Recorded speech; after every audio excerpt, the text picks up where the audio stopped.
What's up guys, and today we're going to be doing a video talking about the talking points from the World Cup. The World Cup has only been going on 2 weeks, but we've seen action, drama and lots more. It would be appreciated if you hit the like button and subscribe. So, the first point we're going to talk about is Russia just beating Spain on penalties. It's arguable that Russia played for the penalties because they set up very defensively and only tried to score from set pieces, but thinking about it, nobody expected them to actually get out the group. So this is a very good tournament for the host nation. Players such as Dzyuba and Smolov have really been banging in the goals, but Cheryshev has also had a really good tournament. This now leads to see if they could play Croatia or Denmark in the quarterfinals.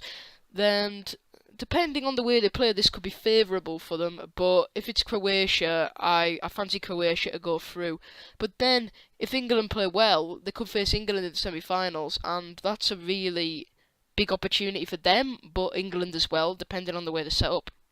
Another talking point is Messi and Ronaldo out in the same day. Ronaldo scored more goals, so fair enough, he's overall had a better competition. His hat-trick against Spain will probably go down in World Cup history, and Messi's goal against Nigeria to save them from pretty much certainly getting kicked out of the tournament was good, but then Moses scored a penalty and Rojo really saved them. So I don't think this really defines anyone as the GOAT, but Ronaldo's had a better tournament. I mean, Ronaldo's has won the Euros and Messi hasn't won anything. Does this lead to either player's retirement? Personally, I think Messi may go for another tournament because he wants to cement his legacy and maybe get over Maradona.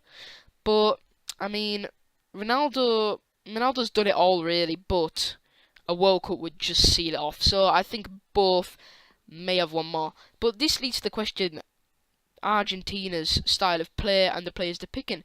Players such as Messi and Mascherano, who Messi's bog standard, but Mascherano plays in the Chinese league, so the standard in there is going to be very different to the ones playing at the World Cup. So why is he not playing players like Dybala, Higuain, and Aguero? Only came on with like 5 minutes to go against France, and he scored a goal which nearly made that tie interesting going into the last couple of minutes, but France managed to see it out. But the old Argentina's defence is still bog standard. Rojo doesn't even get in Man United's team, so does that lead us to think that maybe this won't be Messi's generation because the defence isn't good enough? The attack, and there's too many attackers. Icardi, top goal scorer in Serie A, doesn't even get in the squad. I mean, I don't know what that's all about. But another talking point from that game is Mbappe.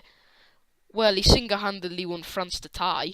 So, I mean, his 2 goals in those moments just turned it on its head from 2-1 after Pavard 2-1. Then Pavard scored to make it 2-2. Mbappe then scored 2 goals in 2 minutes. That turned that tie around.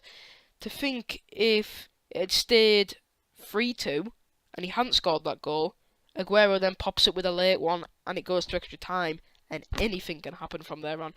But this leads to the question if he may get a move to Real in the future. I know Neymar's maybe above his spotlight in Paris Saint-Germain because Neymar, the biggest signing at one point. Mbappe will become second when he moves to PSG permanently from Monaco, because this season it was only a loan. But we all know Mbappe is a Ronaldo fanboy, so he's kicking Messi out there, which is refreshing to see that we may have maybe the new GOAT on our hands. But maybe the biggest talking point of this tournament: Germany out in the group stage. Muller, shades of his former self. He didn't score a goal this tournament. He got left out of their important game against South Korea. And, well, he's just an idiot all around, really, isn't he? But this might be good for German football because they will rebuild again. But with that defence, they should really, really be doing better. But the midfield really let them down for me. Ozil and Goretzka were below par. Kroos, other than scoring that late goal, did not much. And I think it shows that Modric makes him and Casemiro look a lot better in that Real Madrid midfield. But another talking point is Werner. I mean, he's been class for RB Leipzig over the past couple of seasons, but didn't have the best tournament, did he? I mean, he was a bit. He has pace, but he wasn't using it. And that last game against South Korea literally just epitomised his and Germany's performance. Bog standard. They did not do anything at all. South Korea, whose best player is Son, he wasn't even carrying them really. Their goalkeeper made a number of great saves, and Hummels should have put 3 past him. But that's not the point. You take your chances. Korea could have scored way more on the break. They didn't. They then got those 2 chances and sent Germany out. But to finish 4th, even below Korea, that's embarrassing. And the only reason they even got those 3 points was a lucky last goal. I mean, it was a great finish, but Sweden should have really held on, and the goalkeeping was questionable. And now we're going to go on to England's performance. England have looked good. The first 2 games, I know, against bog-standard teams in Tunisia and Panama, but the way they played in those games was with zest, flair. Players such as Lingard stepping up, and Henderson playing really solidly. We're not used to seeing these performances for Liverpool, but he's putting them in for England. Lingard, or Messi Lingard as people like to call him, I mean, he just turned that Panama game on its head, really. It was 2-0 up, but anything could happen from there. He helped develop those 2 goals, and then he goes and does that. This is something we're accustomed to him doing at Manchester United, but he's doing it on the world stage now, so he could be maybe a really big part of England's future. Sterling hasn't had a great tournament, neither has Rashford. But Rashford's burst when he came out against Tunisia was good. He turned the game, him and Loftus-Cheek on his head. Loftus-Cheek as well, like a reject at Chelsea. He's had a average season at Crystal Palace, but he comes on and he does it for England, which is maybe sort of the same as Welbeck. He does not do anything for Arsenal. He has probably got one of the best goals per minute ratio for England, which is quite mind-boggling considering the way he plays for Arsenal. I mean, at Man United he was okay, but at Arsenal he hasn't had much chances with Aubameyang and Lacazette and Giroud at that time until he moved to Chelsea. But I think for England he's a key part of the squad. But now there's an easier run to the final with Russia beating Spain on penalties. It means England only have to beat Colombia and Sweden or Switzerland. No disrespect for them teams, but Colombia without James Rodriguez are not as good as England. But it would be a typical English thing to do to go and get knocked out in those games.